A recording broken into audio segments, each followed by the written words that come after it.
नमस्कार, स्वागत है आपका। आपके साथ मैं हूं गीतांजलि। मध्य प्रदेश के पंचमढ़ी में सरकार की चिंतन बैठक आज से शुरू हो गई है और इसके बाद सीएम चौहान ने रोज की तरह ही पंचमढ़ी में पौधारोपण भी किया। कैबिनेट की बैठक में सुरक्षा व्यवस्था के पुख्ता इंतजाम भी किए गए। आपको बता दें कि सीएम शिवराज सिंह चौहान ने यह बताया कि चिंतन बैठक में मुख्यमंत्री तीर्थ दर्शन योजना के संबंध में प्रेजेंटेशन भी दिया गया है और इस प्रेजेंटेशन में मंत्री उषा ठाकुर, गोविंद सिंह, मोहन यादव शामिल थे। चिंतन बैठक में मुख्यमंत्री तीर्थ दर्शन योजना को दोबारा से शुरू करने का निर्णय लिया गया। अप्रैल माह में 2 से 3 ट्रेन भेजी जाएंगी। ये योजना गंगा स्नान, काशी कॉरिडोर, संत रविदास और कबीरदास के स्थलों के दर्शन के साथ शुरू होगी। आपको ये भी जानकारी दे दें कि नर्मदापुरम और सतपुड़ा की रानी पंचमढ़ी में कैबिनेट चिंतन की बैठक में विधानसभा चुनाव 2023 में प्रदेश में फिर से सरकार बनाने पर मंथन हो रहा है। साथ ही प्रदेश के विकास को लेकर मंथन और रोड मैप भी तैयार किया जा रहा है और इस मौके पर बैठक में सीएम शिवराज के साथ प्रदेश के कई मंत्री शामिल हैं। तो ये 3 तस्वीरें देखिए पंचमढ़ी में जो तय कार्यक्रम है मुख्यमंत्री का। ये 3 तस्वीरें आप देख सकते हैं। पौधारोपण करते मुख्यमंत्री शिवराज सिंह चौहान को और चिंतन बैठक में भी सीएम मौजूद हैं। पंचमढ़ी में सीएम शिवराज सिंह चौहान को आप देख सकते हैं। जनता के कल्याण के लिए, प्रदेश के विकास के लिए इसका उपयोग करेंगे और इसलिए मेरा कहना है कि 2 दिन सारी चिंताएं छोड़ के, कॉन्स्टिट्यूंसी में क्या हो रहा है, क्षेत्र में क्या हो रहा है, दुनिया में क्या हो रहा है, वो सब ठीक ठाक हो जाएगा, उसकी चिंता नहीं करें।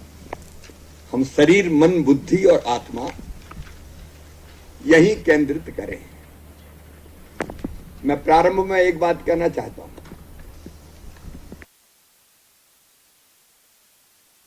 तो मुख्यमंत्री शिवराज सिंह चौहान को आप देख रहे थे। उनका कहना है कि अब मंथन का वक्त है और व्यक्ति को अपना तन, मन, जो मस्तिष्क है उसको स्वस्थ रखना चाहिए।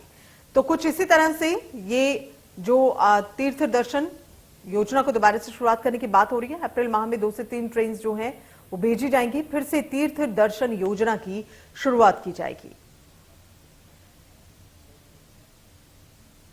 तो फिर से तीर्थ दर्शन योजना, जिसके लिए लोग काफी वक्त से इंतजार कर रहे थे, दोबारा से इसे शुरू किया जा रहा है और इस यात्रा के शुरू होने के बाद जो लोग तीर्थ दर्शन करना चाहते हैं उनके लिए एक बहुत ही बड़ी ये लाभान्वित करने वाली योजना जाहिर तौर पर होगी। आपको बता दें कि गंगा स्नान, काशी कॉरिडोर के अलावा यहां इन सभी जगह जो दर्शन की व्यवस्था और अप्रैल माह में 2 से 3 ट्रेन ऐसी होंगी जो चलाई जाएंगी। दरअसल कोविड हो रहा था, कोविड की महामारी जिस तरह से फैल रही थी उसको देखते हुए इस योजना को बंद किया गया था, लेकिन फिलहाल अब कोविड की स्थिति काफी बेहतर है। लोग, मरीजों का जो आंकड़ा है वो काफी कम है, जिसको लेकर इस योजना को दोबारा शुरू करने की बात हो रही है। और आइए सीधे रुक करें ब्रिजेश जैन हमारे संवाददाता की और हमारे साथ जुड़े हुए हैं। ब्रिजेश, ये योजना जो है लोगों के लिए काफी लाभान्वित थी और इसे कोविड के चलते बंद कर दिया गया, लेकिन अब एक अच्छी खबर लोगों के लिए ये है कि इसे दोबारा से शुरू किया जा रहा है। बिल्कुल, देखिए कई ऐसी योजनाएं हैं जो बंद कर दी गई थी, लेकिन अब दोबारा इस योजना को एक नए रूप में, एक नए कलेवर में दोबारा शुरू करने की बात की जा रही है और सीएम ने निर्देश इस बैठक में प्रेजेंटेशन के बाद यही दिए हैं कि इमीडिएट यानी अप्रैल के महीने से ही मुख्यमंत्री तीर्थ दर्शन योजना दोबारा शुरू की जाए और न सिर्फ ट्रेन से तीर्थ यात्राएं कराई जाए, बल्कि जरूरत पड़े तो प्लेन की भी यहाँ पर एक सुझाव आया था, वो भी विचाराधीन है और जरूरत पड़ी तो प्लेन से भी तीर्थयात्री जो बुजुर्ग हैं उनको तीर्थ यात्राएं कराई जाएंगी। तो कहीं ना कहीं एक नए रूप में, नए कलेवर में ये पूरी योजना दोबारा से लॉन्च होने वाली है और मुख्यमंत्री खुद कहा है कि मैं खुद तमाम मंत्रियों के साथ और बुजुर्गों को लेकर तीर्थ यात्रा पर जाऊंगा और इस योजना की शुरुआत करूंगा। अप्रैल में ये योजना शुरू होगी। इसके अलावा 2 और अपकमिंग योजनाएं हैं जो बंद हो गई थी, उनको भी दोबारा शुरू करने के निर्देश दिए गए हैं। मुख्यमंत्री कन्यादान योजना और लाडली लक्ष्मी पार्ट 2, ये दोनों योजनाओं पर भी प्रेजेंटेशन अलग अलग मंत्रियों ने दिया था। विश्वास सारंग ने प्रेजेंटेशन दिया कि किस तरह से लाडली लक्ष्मी योजना पार्ट 2 जो है उसको लॉन्च सरकार कर सकती है। इसके बारे में तमाम मंत्रियों ने अलग अलग सुझाव दिए। इसी तरह कन्यादान योजना पर भी गोपाल भार्गव ने सुझाव दिया कि तमाम जो जनप्रतिनिधि हैं, चाहे वो स्थानीय विधायक हो या जिले के प्रभारी मंत्री हो, वो बारात का स्वागत करें और एक बड़े सम्मेलन आयोजित करके कन्या विवाह कराया जाए और उसमें जो सहयोग है, जो योजना है, उस तरीके से सहयोग उनका किया जाए। कहीं भी बच्चियों को जो जिनकी शादी हो रही है उन लड़कियों को ये फील ना हो कि सम्मेलन से शादी कर रहे हैं या फिर जिस तरह से घर में एक माहौल होता है विवाह के उत्सव का, उसी तरीके का माहौल देने की बात यहाँ पर की गई है। तो ये तीनों बड़ी योजनाएं हैं गीतांजलि, जो जी। अप्रैल में शुरू करने के निर्देश हाँ। जो है वो मुख्यमंत्री ने इन तमाम प्रेजेंटेशन और बैठकों के बाद में दिए हैं।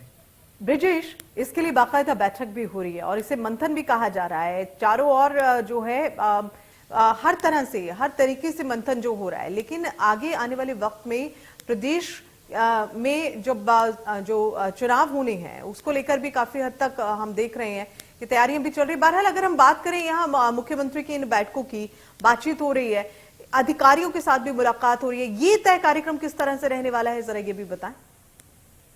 बिल्कुल, देखिए शाम को 7 बजे तक का पूरा शेड्यूल है, आज का और कल का भी। कल भी 10 बजे से बैठकें शुरू होंगी, शाम को 7 बजे तक बैठकें चलेंगी, दिन भर मंथन होने वाला है। अभी सीएम राइज स्कूल योजना जो है उस पर प्रेजेंटेशन स्कूल शिक्षा मंत्री इंदर सिंह परमार दे रहे हैं और उस पर बातचीत हो रही है। इसके सेकंड सेशन में जब प्रेजेंटेशन खत्म होंगे, तमाम मंत्रियों पर सामूहिक विचार विमर्श और चर्चाएं अन्य योजनाओं को लेकर भी की जाएंगी। लेकिन मुख्यमंत्री ने पचमढ़ी रवाना होने से पहले ही कहा था कि ये आम जनता के लिए खास मंथन होने वाला है और जरूरत इसी बात की है। सरकार ये महसूस कर रही थी कि कई योजनाएं ऐसी हैं जो जनता को सीधे लाभ पहुंचाती थी, लेकिन कोविड काल में वो बंद हो गई थी। कुछ योजनाएं कमलनाथ सरकार ने, कांग्रेस की सरकार सत्ता में आई थी, उसने बंद कर दी थी। तो ऐसी तमाम योजनाओं को लेकर मंथन किया जा रहा है। जो रनिंग योजनाएं हैं उनको लेकर भी मंथन चिंतन होगा कि उनका कितना टारगेट अचीव किया गया है। लेकिन जो अपकमिंग योजनाएं हैं और जो बंद योजनाएं हैं उन पर भी लगातार बातचीत की जा रही है।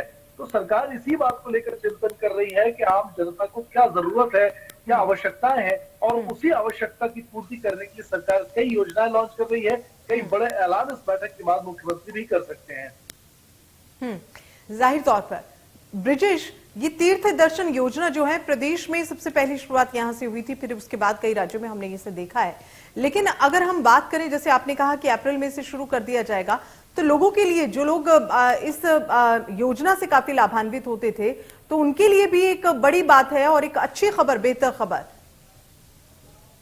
बिल्कुल, देखिए बड़ी सौगात है, क्योंकि तीर्थ दर्शन योजना में हजारों बुजुर्गों को दर्शन कराए गए, अलग अलग देश भर के तीर्थ स्थानों के, और काफी खुश दिखे थे बुजुर्ग इस योजना का लाभ लेने के बाद। लेकिन योजना बंद हो गई, इसका फायदा नहीं ले पा रहे थे बुजुर्ग। अब दोबारा से योजना शुरू होगी, तो वे बुजुर्ग जो वेटिंग में थे, जिनका नंबर अभी नहीं आया था, और जो तीर्थ दर्शन योजना के तहत तीर्थ स्थानों के दर्शन करना चाहते थे, बिल्कुल बिल्कुल, आप कम से कम हम ये कह सकते हैं ब्रिजेश, उन लोगों के लिए एक बड़ी ये अच्छी खबर है और काफी खुश हैं वो श्रद्धालु जो इस योजना के से लाभान्वित हो रहे थे। बहुत बहुत शुक्रिया ब्रिजेश हमसे जुड़ने के लिए, इस पूरी बातचीत के लिए। और सागर, मध्य प्रदेश, छत्तीसगढ़ की हर खबर सीधे आपके मोबाइल फोन पर।